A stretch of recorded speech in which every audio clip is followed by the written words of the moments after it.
दाई ने लक्ष्मी की जांच करने के बाद बराबर वाले कमरे से ही आवाज़ देकर कहा, अम्मा तगड़ा नेक तैयार रखना, आपकी बहुरानी लक्ष्मी ने जुड़वा लक्ष्मियों को जन्म दिया है। सुनते ही अम्मा तो अपने माथे पर हाथ मारते हुए बड़बड़ाने लगी, हे भगवान, तूने एक ही जगह दो दो मुसीबतें पटक दी इस घर में। मेरे तो करम ही फूट गए और इसे नेक की पड़ी है। करम जली, पोते की खबर सुनाती तो फिर तुझे नेक के लिए मुंह नहीं फाड़ना पड़ता। अम्मा आगे कुछ और कहती, इससे पहले ही उसके पास खड़ा लखन उल्लास भरे स्वर में बोला, नेक की चिंता ना करो दाई माँ, हम पर बहुत दिनों बाद ईश्वर की कृपा हुई है, मुंह मांगा नेक देंगे। बस तुम तो ये बताओ कि लक्ष्मी और बच्चियाँ कैसी हैं। सब ठीक हैं भैया, छोरियाँ तो बहुत ही खूबसूरत हैं, एकदम दूध सी कोरी चिट्टी। ज़रा सफाई कर दूं, उसके बाद उनका मुंह दिखाती हूँ, नेक तैयार रखना, कहकर हंस पड़ी निम्मा दाई। थोड़ी ही देर में निम्मा कपड़े में लपेटी बच्चियों को एक सूप में लिटाकर बाहर ले आई और लखन के पास लाकर बोली, लो भैया देख लो अपनी गुड़ियाओं को। लखन ने अतृप्त निगाहों से बेटियों को निहारते हुए पुलकित स्वर से कहा, दाई माँ ये तो सच में बहुत प्यारी हैं, रूप तो इनका चांदी सोने सा दमक रहा है।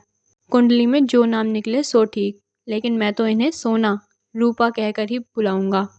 कहते हुए उसने निम्मा के हाथ में 100 का नोट पकड़ाते हुए आंखों से इशारा कर दिया कि बाद में और दूंगा। फिर मुंह लटकाए बैठी अम्मा की ओर मुखातिब होकर कहा, देखो अम्मा इनका मुंह और बताओ मैंने सही नाम रखा कि नहीं। अम्मा ने उसी मुद्रा में बैठे हुए लड़कियों की ओर देखे बगैर कहा, तुम्हारे जी में जो आए सो करो, मेरा दिमाग मत खाओ। इसमें दिमाग खाने वाली क्या बात है, ये तो ईश्वर का वरदान है अम्मा। लखन ने अम्मा को सांत्वना देने की कोशिश की, अगर ईश्वर का वरदान है तो तुम्हारी लक्ष्मी एक आध पूत जनती, निपूती ना रहती। अम्मा ने हिकारत भरे स्वर में कहा। लखन समझ गया कि खुद औरत होने के बाद भी रूढ़ियों से जकड़ी अम्मा को बेटा बेटी में फ़र्क से मुक्त करा पाना उतना ही कठिन है जितना बालू से तेल निकालना। उसके बाद तो अम्मा उठते बैठते खाते पीते जागते सोते लक्ष्मी और सोना रूपा को टोकने का कोई मौका नहीं छोड़ती थीं। समय के साथ साथ सोना रूपा दादी के इस स्वभाव की अभ्यस्त हो गई थी, इसलिए दादी के लाख डांटने फटकारने के बावजूद वे उनके पास घुसती थीं।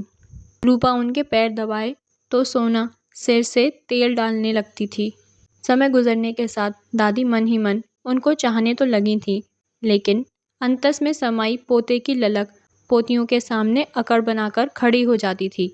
सोना रूपा के 5 बरस के होते ही लखन उनका नाम लिखवाने के लिए स्कूल ले जाने लगा तो दादी का दिमाग सनक गया। वे आंखें चढ़ाती हुई बोली, लड़की जात है, घर के काम सिखाओ, ये लड़की नहीं है जो बाहर घूमे फिरें, आवारागर्दी करें। सुनकर लखन को गुस्सा तो बहुत आया, लेकिन अपने गुस्से पर काबू करके वह सहज भाव से बोला, अम्मा ये स्कूल में पढ़ने के लिए जा रही हैं, ना कि घूमने फिरने। पढ़ लिख कर ये अपना नाम और चिट्ठी पत्री लिखना तथा हिसाब लगाना सीख जाएंगी तो आगे की ज़िंदगी में मुसीबतों से बची रहेंगी। घर के काम तो घर में रहते रहते सीख जाएंगी। सुनकर दादी तमक कर आंगन में चली गईं। रूपा सोना को स्कूल जाते महीना भर ही हुआ था कि ठाकुर का कारिंदा रूपा की शिकायत करने आ गया। बोला, रूपा को समझा लेना, उसने छोटे ठाकुर को पटक पटक कर मारा है। सुनते ही दादी व्यंग्यात्मक लहजे में लखन से बोली, सुन ली शिकायत अपनी पहलवान बिटिया की, लड़कों की बराबरी कर रही है। लखन ने अम्मा को चुप रहने का इशारा करते हुए रूपा से पूछा, तुमने छोटे ठाकुर को क्यों मारा? रूपा सहजता से बोली, बाबू स्कूल में जब मैं पानी पीने जा रही थी तो इसने मुझे जानबूझकर टांग अड़ाकर गिराया और हंसने लगा। तब मैंने कुछ नहीं कहा। फिर छुट्टी के बाद जब हम स्कूल से बाहर निकले तो इसने खूब ज़ोर से मेरी चोटी खींच दी और फिर ज़ोर ज़ोर से हंसने लगा। फिर तो मुझे गुस्सा आ गया और मैंने उसकी धुनाई कर दी। सुनकर लखन बोला, शाबाश रूपा, ठीक किया तूने, गलत काम कभी मत सहना। इस तरह पढ़ाई लिखाई और खेलकूद में मस्त सोना रूपा समय की धारा में बहते बहते 5वीं कक्षा में पहुंच गईं। एक दिन की बात है, लखन लक्ष्मी को आवाज़ देकर बोला, खेत तक जा रहा हूँ, अपने कछुआरे में लगी सब्जियाँ खरीदने, शहर से सेठ जी आ रहे हैं। सुनकर पास ही खड़ी सोना बोली, बाबू हम भी साथ चलें? मैं अपनी गुलेल से बढ़िया बढ़िया अमरूद तोड़ कर लाऊंगी। दादी को अमरूद की चटनी बहुत अच्छी लगती है ना रूपा? लखन दोनों को साथ लेकर खेत पर पहुंचा। सब्जी खरीदने वाला सेठ अपने 2 मजदूरों के साथ गाड़ी लेकर आया था। बातचीत करने के बाद सेठ गाड़ी के पास खड़ा रहा। लखन मजदूरों के साथ कछवारे की सब्जियां तुड़वाने लगा। सोना गुलेल से निशाना साध साध कर अमरूद तोड़ने में व्यस्त थी। तभी सब्जियों के लालच में एक गाय कछवारे में घुस गई। उसे देखते ही रूपा दौड़कर उसके पास पहुंची और उसके सींग पकड़कर उसे धकेलते हुए कछवारे के बाहर तक ले गई और फिर वहीं पर पड़ा एक डंडा दिखाकर उसे खेत से निकाल दिया। यह देखकर सेठ आश्चर्यचकित रह गए। सब्जियों का काम निपटाने के बाद सेठ ने लखन से पूछा, ये बच्चियां तुम्हारी हैं? लखन ने हाँ में सिर हिलाया तो कहने लगा, ये तो बहुत ही प्रतिभाशाली बच्चियां हैं। इनको सही प्रशिक्षण मिले तो ये तुम्हारे गांव तो क्या पूरे देश का नाम रोशन कर सकती हैं। तुम तो इनका नाम खेल एकेडमी में लिखवा दो। सुनकर लखन को अच्छा लगा, लेकिन उसे इस बारे में कुछ भी पता नहीं था। उसने सेठ से पूछा, ये एकेडमी कहाँ पर है? सेठ जी बोले, उसकी चिंता तुम मत करो। अब जब तुम शहर आओ तो अपने साथ बच्चियों को भी ले आना। उनका एडमिशन कराने की जिम्मेदारी मेरी। वहाँ इनकी आगे की पढ़ाई और प्रशिक्षण साथ साथ चल सकते हैं। सुनकर बेटियां भी उत्साहित थीं। घर आकर लखन ने लक्ष्मी को जब सारी बात बताकर दूसरे ही दिन शहर जाने की बात कही तो बेटियों के जाने के नाम से ही लक्ष्मी का कलेजा बैठ गया। लेकिन उनके भविष्य की सोच अपने मन को समझाकर उनकी तैयारी करने में जुट गई। जब दादी को पता चला तो उनका गुस्सा 7वें आसमान पर जा पहुंचा। उन्होंने भड़कते हुए कहा, जवान जहीन लड़कियों को पराए शहर में पराए लोगों के बीच छोड़ते हुए लाज नहीं आ रही? वहाँ खेलकूद सीख के क्या हासिल करेंगी? जितनी पढ़ाई ज़रूरी है उतनी सीख तो ली। तुम लोगों की तो अकल पे पत्थर पड़ गए हैं। शादी करने की उम्र में खेलकूद सीखने भेज रहे हो। नाक कटाने के बाद अकल आएगी क्या? कहकर दादी अपने कमरे में चली गईं। जाते समय सोना रूपा मिलने गईं, लेकिन दादी ने उनसे कोई बात नहीं की। शहर पहुंचते ही सेठ जी ने उनका एडमिशन एक सरकारी खेल एकेडमी में करवा दिया। वहाँ खाना, रहना और प्रशिक्षण फ्री था। बस अपनी अन्य ज़रूरतों के लिए पैसे पास होने चाहिए। वहाँ के माहौल में ढलते हुए सोना रूपा को वक्त तो लगा, लेकिन उनकी मेहनत ने जल्द ही उन्हें प्रशिक्षकों की लाडली बना दिया। क्योंकि रूपा ने कुश्ती में और सोना ने तीरंदाजी में महारत हासिल करके अनेक प्रतियोगिताओं में पदक हासिल किए थे। इस कारण प्रशिक्षण के मात्र 3 वर्ष बाद ही उन्हें होने वाले ओलंपिक में जाने का टिकट मिल गया था। यह खबर उनके गांव में फैलते ही पूरे गांव में खुशी की लहर छा गई।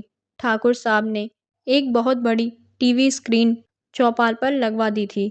खेलों में भी रुचि न लेने वाला गांव खेलमय हो गया था। गांव में दिन भर बस सोना और रूपा की ही चर्चा होती रहती। जिस दिन ओलंपिक में तीरंदाजी या कुश्ती की प्रतियोगिताएं होती, उस दिन गांव वालों के उल्लास का पारावार ना रहता। सबके पूजा पाठ और मनौतियां सोना रूपा के लिए ही होती थीं। आखिरकार सोना रूपा की मेहनत और सबकी दुआएं रंग लाईं। सोना ने तीरंदाजी में गोल्ड और रूपा ने कुश्ती में सिल्वर मेडल जीतकर पूरे देश को झूमने और गर्व करने का मौका दे दिया। आज 5 वर्षों बाद सोना रूपा पूरे विश्व में देश के साथ अपने गांव का नाम रोशन करके लौट रही थीं। उनके स्वागत में पूरा गांव पलक बिछाए था। ठाकुर साहब खुद अपनी गाड़ी लेकर उन्हें शहर के एयरपोर्ट पर लेने गए थे। पूरा गांव फूल मालाओं से सजा हुआ था। लखन के दरवाजे पर हलवाई बूंदी के लड्डू बना बनाकर बांटे जा रहा था। जगह जगह ढोल नगाड़े बज रहे थे। तभी कान से मोबाइल लगाए छोटे ठाकुर ने सोना रूपा के स्वागत के लिए बनाए मंच से घोषणा की कि बस 5 मिनट में ही हमारे गांव की आन बान शान पधारने वाली हैं। सुनते ही सोना रूपा की जय जयकार शुरू हो गई। ठाकुर गाड़ी मंच तक लेकर गए और सोना रूपा को गाड़ियों से उतारने के बाद मंच पर चढ़ने का इशारा किया। मंच पर पहुंचते पहुंचते उनके गले पुष्पहारों से लद चुके थे। उन्होंने सबसे पहले जनसमूह को नमन किया, फिर कहा, सबसे पहले हम अपनी दादी, माँ और बाबू से मिलना चाहते हैं। तब उनकी दादी, माँ और बाबू को बड़े सम्मान के साथ मंच पर लाया गया। इन तीनों के चरण छूने के बाद, अपने गले की मालाएं उतारकर उनके गले में पहनाने के बाद सोना रूपा दादी के गले लगकर रो पड़ी। तब दादी उनके आंसू पोंछते हुए अपनी बहू से बोली, लक्ष्मी, तू निपुती नहीं है। तूने भले ही पूत नहीं जना, लेकिन दुर्गा जैसी ये बेटियां जनी हैं। मैं बहुत गलत सोचती थी कि कुल का नाम बेटे रोशन करते हैं, लेकिन अब समझ में आया कि कुल का नाम गुणी संतान से रोशन होता है, फिर चाहे वो लड़का हो या लड़की। कहानी सुनने के लिए धन्यवाद। कहानी अच्छी लगी हो तो वीडियो को लाइक, शेयर और चैनल को सब्सक्राइब ज़रूर करें। धन्यवाद।